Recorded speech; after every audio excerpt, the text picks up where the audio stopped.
For those of you who may not know me, my name is Dan Robb. I'm the youth pastor here at Harvard Trinity. And yeah, do that if you want. Raise your But a little background information on me. I grew up in Indiana. And in Indiana, I have two brothers and a sister. But in Indiana, we have this thing called lawns. And we had a huge lawn. In fact, everybody had a huge lawn because there was so much space in Indiana, like California. So I think probably like so every weekend, my dad would always mow the lawn. And up until before I got the job at Dairy Queen, I had to mow the lawn. And so I hated that. But my dad, once I got the job, and I kind of pushed that off on him, he was always mowing the lawn, taking care of it. It was one of those things that he just loved to do. I never understood it, but he loved it, so I was like, all right, great. And back in 2006, my dad was mowing the lawn, and he started to feel a little sick. And so he went into the house, basically because he thought he might have to throw up. So he goes into the bathroom, and immediately he suffers a massive heart attack and falls to the ground. Doctors say, or other people say that it was such a massive heart attack that even if there was someone there, it wouldn't have mattered. He was gone. And I remember flying back. I was a youth pastor in Mission Viejo. I remember flying back to see my family and help my mom kind of go through the whole process. And I remember going through there, and I remember helping my mom and everything. And one of the things my mom, as we were kind of cleaning up things, she found this letter my dad had written all the way back in 1990. She kind of pulled it out, and like, what is this here, And it wasn't really a letter to anybody particularly. It was just kind of like he was expressing his feelings. And as we read the letter, we soon discovered that he was expressing his feelings about his relationship with God. And he was expressing, like, two things. One, he felt alone. Number two, he felt that he felt unloved. Now, to understand those things, you got to understand my dad. My dad got saved in, I think it was like mid-70s, and he was in a car accident, got hit by a drunk driver, and it actually crushed his pelvis. So for like 20 plus years after that, until he had corrective surgery, he was walking with a limp. And he had one of those special shoes where they had the lifts or whatever. And so that and whenever it got cold, it was very difficult for him. And so, but out of that, my mom witnessed to him, he got saved, so some good things. However, the church we went to at the time, well, let me just say this. My dad loved jazz music. And he was a jazz musician. In fact, when my mom and him met, he was in a lot of jazz bands. And realized after he got married, hey, jazz doesn't pay the bills, so he had to get a real job. And so he did that. And so we loved it. He was a great trumpet player, piano player, all those things. All kind of combined, I guess, if you will. And so one day, my dad, after he got saved, was going to this church, and one of the things that I guess was the standard of preference of this church at the time was that, hey, jazz music isn't good, you shouldn't be playing it. So my dad, he loves God, he wants to give it up, so he does. And as things go on, he's playing the piano in the church, and somebody comes up to him and they say, hey, you play the piano, but you play it too jazzy. So, my dad was kind of like, come on, give me a break here, And I feel bad for him because, that was kind of like his view of God.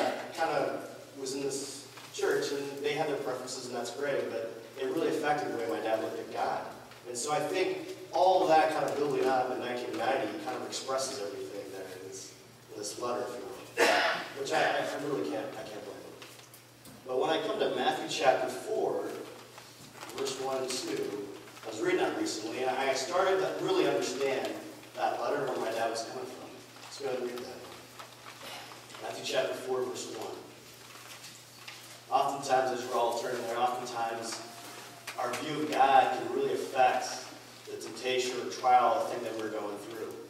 And it's that view of God, if you don't view him as loving or kind or gracious, that can really affect whether or not you're going to overcome that temptation, or overcome and have a victorious life. Verse 1, it says this. And then Jesus was led by the Spirit into the desert to be tempted by the devil. After fasting 40 days and 40 nights, he was hungry. Well, that's an understatement right there. Now keep this in mind, like I'm told in CPR class that there's a 3-3-3 rule, which is you can't go 30 days without food, 3 days without water, and 3 minutes without air. And what happens when you fast is that after the first couple of days, your body burns all the stored fat that you have. So then after that, your body is burning living tissue, like your muscles, anything it can get its hands on. So by the time you get to day 40, you've been going this long without food, your body has literally been eating itself. So here he is, he's in a very weakened condition, he's mentally fatigued, physically fatigued. And you also have to remember, Jesus is God, but he's also human. He allowed himself to be human. And so he went through a lot of the same things that we've gone through in our lives, only just in a different way.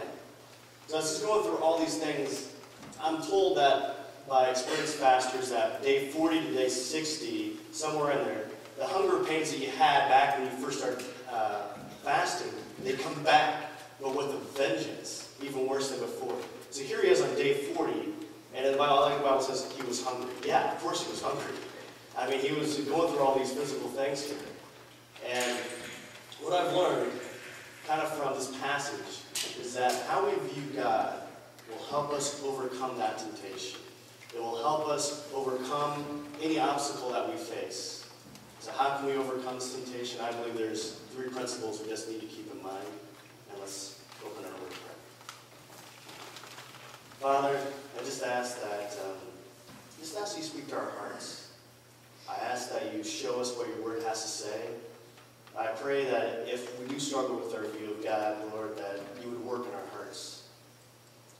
That you would show us who you really are, and that you love us. I pray that we would experience that. And I ask you for your help. In Jesus' name. Amen. Matthew chapter 4, verse 3 and 4, it says this. The tempter came to him and said, "If you are the Son of God, tell these stones to become bread." Jesus answered, "It is written, man does not live on bread alone, but on every word that comes from the mouth of God." Our first principle we need to know is just know that God cares. Just simply know that God cares. God cares for you. Now, I'm told that, I'm not an English major, nor was I one in college, but I'm told that in verse 3 it says, that first clause, if you are the Son of God, that's a clause that basically presents this statement as potentially true, or with a heightened vividness. So, literally, Satan is coming up to him and he's saying, if you are the Son of God, why don't you command these stones to become bread? Now let's be honest here. Turning stones to bread, is there anything in the Bible that says this is wrong? Like if I had the ability to do this, I would do it, it would be great. But there's nothing in the Bible that says doing this is wrong. But at the same time, there's an underlining thing that Satan is trying to get Jesus to look at. And that is he's saying, hey, you're out here in the middle of the wilderness. You've been out here 40 days. You've been out here, it's not like a day on the beach. I mean, you're out here, the weather here is probably like San Diego, so it's hot in the day, cold at night. He's got nowhere to lay his head except a rock.